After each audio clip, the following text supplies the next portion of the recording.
એ ભૂપેન્દ્રભાઈ પટેલ હોય, હર્ષભાઈ સંઘવી હોય, એમને આ પવિત્ર ધરતી પરથી ચેલેન્જ કરું છું, અમારા 28 ગામના લોકોને હાથ લગાડી દો, અમારા 28 ગામના લોકોને હાથ લગાડીને બતાવો અમારો ઇતિહાસ, બિરસા મુંડા ભગવાન, તાત્યા મામા, ખાડિયા નાયક એમના વંશજો છે. જે દિવસે અમારા આદિવાસીઓને હેરાન કરશો એ દિવસે આ વિસ્તારમાં આર પારની લડાઈ અમે કરવા માટે હવે તૈયાર થઈ ગયા છે.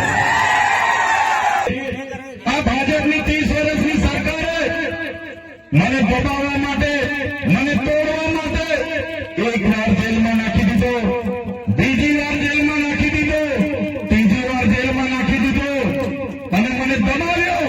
ભાજપમાં લઈ જવા માટે, તોડવા માટે મને ડરાવવામાં આવ્યો. પણ ભૂપેન્દ્રભાઈ પટેલ એ હર્ષભાઈ સંઘવીને પણ કહેવા માંગુ છું, આ ચૈતરભાઈ વસાવા આદિવાસીનો દીકરો છે, આદિવાસીનો દીકરો છે, એ ડરવાનો નથી. કરારા જવાબ મિલેગા, કરારા જવાબ. સમય આવશે, કરારા જવાબ આપીશું અમે.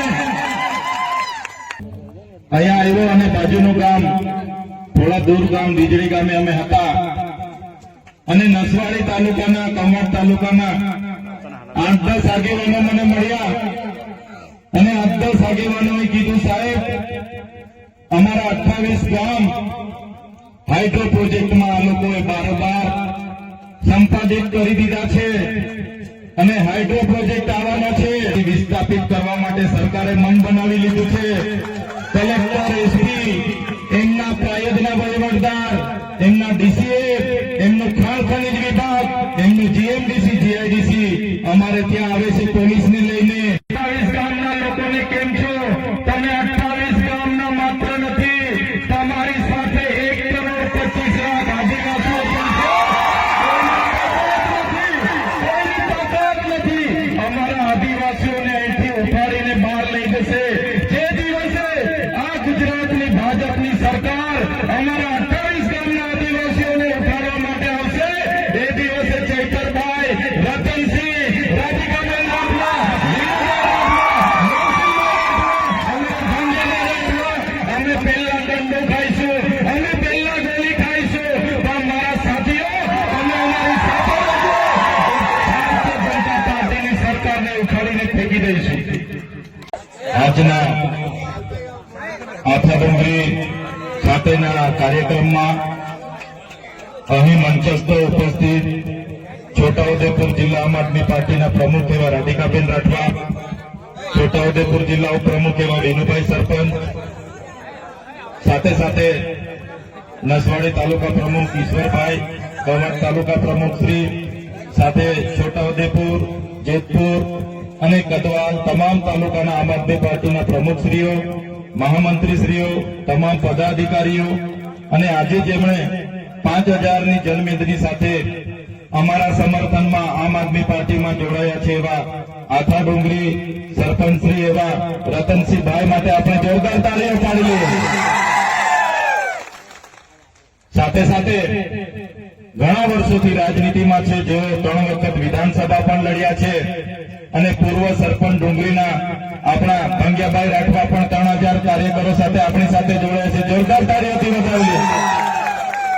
સાથે આજુબાજુ ગામના વીજળીના સરપંચ છે, સાથે આજુબાજુ ગામના સરપંચો, તાલુકા પંચાયતના પૂર્વ સભ્યશ્રીઓ, હાલના ગ્રામ પંચાયતના સભ્ય અને ભાજપમાંથી કિસાન મોરચાના પ્રમુખ એવા સંજયભાઈ અને તમામ કોંગ્રેસમાંથી પણ મોટી વર્ગના આગેવાનો અમારી લડત સાથે જોડાઈને અમને સમર્થન આપ્યું છે, અમારા પાર્ટી પરિવારમાં જોડાયા છે એવા બધા જ લોકો અહીં ઉપસ્થિત છે. ત્યારે આ વિસ્તારના વડીલો, યુવાનો, માતા બહેનો અને તમામ સાધુ સંતો, મહંતો બધા જ લોકોને મારા નમન કરું છું, પ્રણામ કરું છું અને બધાને અભિવાદન કરું છું. અહીંયા આવ્યો અને બાજુનું ગામ, થોડા દૂર ગામ વીજળી ગામે અમે હતા અને નસવાડી તાલુકાના, કમોડ તાલુકાના 8-10 આગેવાનો મને મળ્યા અને 8-10 આગેવાનોએ કીધું, સાહેબ અમારા 28 ગામ હાઇડ્રો પ્રોજેક્ટમાં આ લોકોએ બારોબાર સંપાદિત કરી દીધા છે અને હાઇડ્રો પ્રોજેક્ટ આવવાનો છે. વિસ્થાપિત કરવા માટે સરકારે મન બનાવી લીધું છે. કલેક્ટર, એસપી,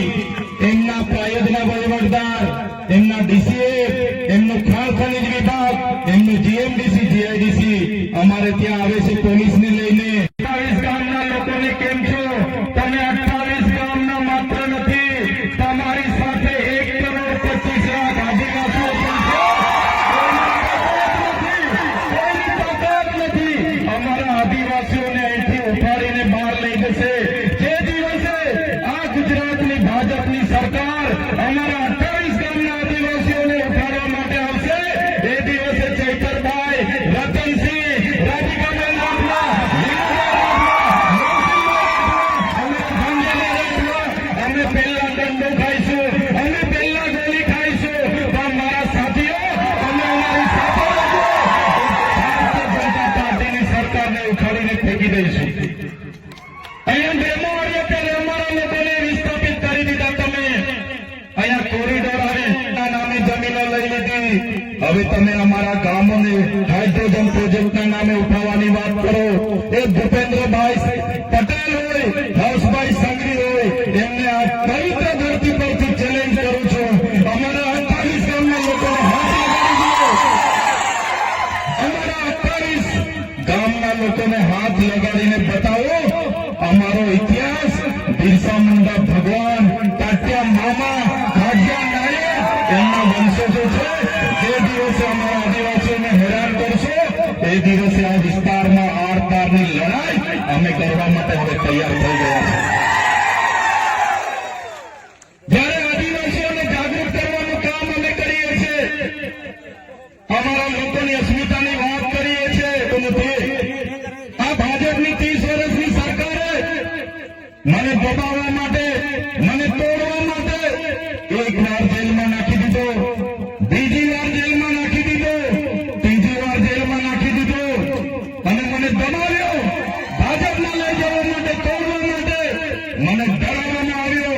પણ ભૂપેન્દ્રભાઈ પટેલ, એ હર્ષભાઈ સંઘવીને પણ કહેવા માંગુ છું, આ ચૈતરભાઈ વસાવા આદિવાસીનો દીકરો છે, આદિવાસીનો દીકરો છે. એ ડરવાનો નથી. करारा जवाब मिलेगा, करारा जवाब. समय આવશે, करारा જવાબ આપીશું અમે. આમાં 30 તારીખે કેવડિયામાં દેશના વડાપ્રધાન મોદીજી આવ્યા. 31 તારીખે મોદીજીનો એકતા પરેડનો કાર્યક્રમ હતો અને આ લોકો 15 તારીખે ડેડિયાપાડામાં નરેન્દ્રભાઈ મોદીજીને ફરી ચૈતરભાઈ વસાવાની લડતને દબાવવા માટે લઈને આવે છે. લઈને આવેલો મને જરાય વાંધો નથી. અમે વડાપ્રધાન શ્રીને મારી ધરતી પર આવકારીએ છીએ. પણ જે પ્રકારે એ લોકો અમને દબાવે છે કે તમારે 15 તારીખે વડાપ્રધાન સાથે, વડાપ્રધાનના હસ્તે ભાજપમાં જોડાવાનું છે અને એ લોકોએ કીધું કે અમારો ટાર્ગેટ છે તમને 15 તારીખે વડાપ્રધાનના હસ્તે જોડી દઈશું, નહીં તો જેલ જવું પડશે. ત્યારે ભાજપના નેતાઓને કહેવા માંગુ છું, તમે 15 તારીખે અમને જોડવાની વાત કરજો. તાલુકા જિલ્લા પંચાયતની ચૂંટણી આવતા હતા, તમારા 1 લાખ કાર્યકરોને હું આમ આદમી પાર્ટીમાં જોડી દઈશ.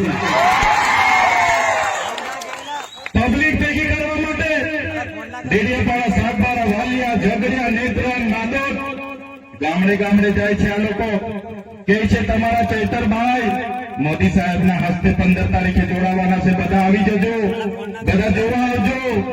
ત્યારે હું એમને કહેવા માંગુ છું, ચૈતરભાઈ ભાજપમાં જોડાવાના નથી, ચૈતરભાઈ ભાજપને તોડવાના છે, તોડવાના છે. સાથીઓ, મને સામાન્ય બાબતમાં જેલમાં નાખી દીધો. આદિવાસીનો દીકરો છું એટલે ભૂપેન્દ્ર પટેલને નથી ગમતું, હર્ષ સંઘવીને નથી ગમતું. આદિવાસીઓ માટે કેમ બોલે છે? આદિવાસીઓની મિટિંગો છોટાઉદેપુરમાં કેમ કરે? એને જેલમાં નાખો. એક સામાન્ય બાબતમાં મને જેલમાં નાખી દીધો. 80 દિવસ રાખવામાં આવ્યો, અંધારી કોઠડીમાં રાખવામાં આવ્યો, ડરાવવામાં આવ્યો, ધમકાવવામાં આવ્યો અને કહેવામાં આવ્યું કે તમને તમે 2 વર્ષ સુધી રાખીશું, 3 વર્ષ સુધી રાખીશું, જ્યાં સુધી તમે અમારી સાથે આવવા નહીં માનો ત્યાં સુધી રાખીશું. પણ આ ચૈતરભાઈ તમારો દીકરો એમનાથી ડર્યો નથી અને તમારી બધાના આશીર્વાદથી, તમારા બધાના સહકારથી, તમારા બધાની પ્રાર્થનાથી, ઉપરવાળાની દયાથી, કુદરતની મહેરબાનીથી આ ચૈતરભાઈ વસાવા આજે છૂટીને તમારી વચ્ચે આવીને ઉભો છે. તમારા બધાનો ખૂબ ખૂબ આભાર માનું છું. ત્યારે સાથીઓ, નાનો માણસ છું, અવારનવાર ભાજપમાં લઈ જવા માટે દબાવ કરે, ભાજપના ના જઈએ એટલે જેલ કરાવે, ખોટા કેસ કરે, પરિવારને જેલમાં નાખે, અમને હેરાન કરે. પણ જ્યાં સુધી મારી માતાઓના આશીર્વાદ મારા પર છે, જ્યાં સુધી મારા વડીલોના આશીર્વાદ છે, ત્યાં સુધી ભાજપની પોલીસમાં તાકાત નથી કે આ ચૈતરભાઈ વસાવાને